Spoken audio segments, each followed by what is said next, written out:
Good morning ಸ್ನೇಹಿತರೆ, ಮತ್ತೊಂದು ವಿಡಿಯೋಗೆ ಸ್ವಾಗತ. ಈಗ ಟೈಮ್ ಬಂದ್ಬಿಟ್ಟು ಮಾರ್ನಿಂಗ್ 7 o'clock ಆಗಿದೆ. ಸೊ ಇವತ್ತು ಬಂದ್ಬಿಟ್ಟು ಟ್ರಿಪ್ಸ್ಗೆ ಮತ್ತು ಫ್ಲವರ್ ಫಾರ್ಮೇಷನ್ಗೆ ಸ್ಪ್ರೇ ಕೊಡ್ತಿರೋದು. ಜೊತೆಗೆ ವಾಟರ್ ಸಾಲಿಬಲ್ ಅಪ್ಡೇಟ್ ಕೊಡೋಣ ಅಂತ ಅಂದ್ಬಿಟ್ಟು ಈ ವಿಡಿಯೋ ಮಾಡ್ತಿದ್ದೀನಿ. ವಿಡಿಯೋ ಎಂಡ್ವರೆಗೂ ನೋಡಿ, ಫುಲ್ ಇನ್ಫಾರ್ಮೇಟಿವ್ ಆಗಿರುತ್ತೆ. ಸೊ ಸ್ಕಿಪ್ ಮಾಡಿದ್ರೆ ಪರ್ಸೆಂಟೇಜು ಮತ್ತು ಏನೋ ಸ್ವಲ್ಪ ಹೆಚ್ಚು ಕಮ್ಮಿ ಆಯಿತು ಅಂದ್ರೂ ದೊಡ್ಡ ಪ್ರಾಬ್ಲಮ್ ಆಗುತ್ತೆ. ಸೊ ಅದಕ್ಕೆ ಇವತ್ತು ಫ್ಲವರ್ ಫಾರ್ಮೇಷನ್ಗೆ ಬಂದುಬಿಟ್ಟು ಇದು ಬಡ್ ಬಿಲ್ಡರ್ ಅಂತ ಬರುತ್ತೆ ಯಾರದು, ಅದನ್ನ 2 grams ಪರ್ ಲೀಟರ್ ಮಾಡ್ತಿದ್ದೀನಿ. ಜೊತೆಗೆ ಮೆಗಾಫಾಲ್ ಅಂತ ಬರುತ್ತೆ ಒಲೆಗ್ರದು, ಅದು 2 ml ಪರ್ ಲೀಟರ್ ಹಾಕ್ತಿದ್ದೀನಿ. ಜೊತೆಗೆ ಟ್ರಿಪ್ಸಿಗೆ ಬಂದುಬಿಟ್ಟು ಟ್ರಾಸಿಡ್ ಅಂತ ಬಂದಿದೆ, ಅದಾಮ ಕಂಪ್ನಿದು ಟ್ರಾಸಿಡು 1.2 ml ಪರ್ ಲೀಟರ್ ಮಾಡ್ತಿದ್ದೀನಿ. ನೋಡಿ, ಇದು ಸ್ಪ್ರೇ ತೊಗೊಂಡು ಹೋಗುತ್ತೆ ಯಾವ ಥರ ಕವರೇಜ್ ಆಗ್ತಿದೆ ಅಂತ.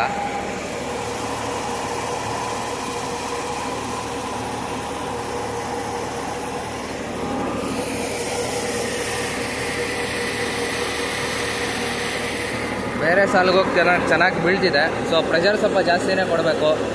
ಸೊ ಪ್ರೆಷರ್ ಕಡಿಮೆ ಕೊಟ್ಟಷ್ಟು ನಮಗೆ ಪ್ರಾಬ್ಲಮ್ಮು. ಯಾಕಂದರೆ ಅರ್ಧ ಗಿಡಕ್ಕೆ ಬೀಳುತ್ತೆ, ಒಂದೊಂದು ಕಡೆ ಒಂದೊಂದು ಸೈಡ್ ಎಲೆ ನೆಂದಿರಲ್ಲ. ಸೊ ಎಲ್ಲ ಎಲೆಗೂ ಬಿದ್ರೂ ಎಲ್ಲ ಎಲೆಗೂ ಬಿದ್ದರೆ ಸ್ವಲ್ಪ ಚೆನ್ನಾಗಿ ಕೆಲಸ ಮಾಡುತ್ತೆ. ಮೇಯ್ನ್ ಟ್ರಿಪ್ಸಿಗೆ ಕೆಲಸ ಮಾಡುತ್ತೆ, ಮತ್ತು ಫ್ಲವರ್ ಫಾರ್ಮೇಷನ್ಗೂ ಚೆನ್ನಾಗಿ ಕೆಲಸ ಮಾಡುತ್ತೆ. ಸೊ ಅದಕ್ಕೋಸ್ಕರ ಸ್ಪ್ರೇ ಕವರೇಜ್ ಸ್ವಲ್ಪ ಪ್ರೆಷರ್ ಜಾಸ್ತಿನೇ ಇಟ್ಕೊಳ್ಳಿ, ತೊಂದರೆ ಏನಿಲ್ಲ. ಸ್ವಲ್ಪ ಔಷಧಿ ಜಾಸ್ತಿ ತೊಗೊಳುತ್ತೆ.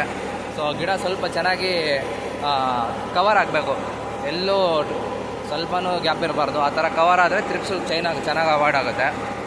ಮತ್ತು ಇವತ್ತು ವಾಟರ್ ಸಾಲಿಬಲ್ ಬಂದ್ಬಿಟ್ಟು MKP ಕೊಡೋಣ ಅಂತ. ಸೊ MKP ಬಂದ್ಬಿಟ್ಟು 15 grams ಕೊಡ್ತಿದ್ದೀನಿ ಪರ್ ಪ್ಲ್ಯಾಂಟ್. ಈ ಸರಿ 15 grams ಪರ್ ಪ್ಲ್ಯಾಂಟ್ MKP. ಜೊತೆಗೆ ಮೆಗ್ನೀಷಿಯಮ್ ಸಲ್ಫೇಟ್ ಕೊಡ್ತಿದ್ದೀನಿ 5 kg ಪರ್ ಎಕರ್ ಲೆಕ್ಕದಲ್ಲಿ. ಸೊ ಇಷ್ಟು ಇವತ್ತು ಸ್ವಲ್ಪ ವಾಟರ್ ಸಾಲಿಬಲ್ ಕೊಡ್ತಿರೋದು. ಸೊ ನೋಡಿ, ಒಂದೊಂದು ಕಡೆ ಎಲ್ಲ ಫ್ಲವರ್ ಕಾಣಿಸ್ತಿದೆ, ಒಂದೊಂದು ಕಡೆ ಇನ್ನೂ ಕಾಣಿಸ್ತಿಲ್ಲ. ಸೊ ವೇರಿಯೇಷನ್ ಜಾಸ್ತಿ ಇದೆ.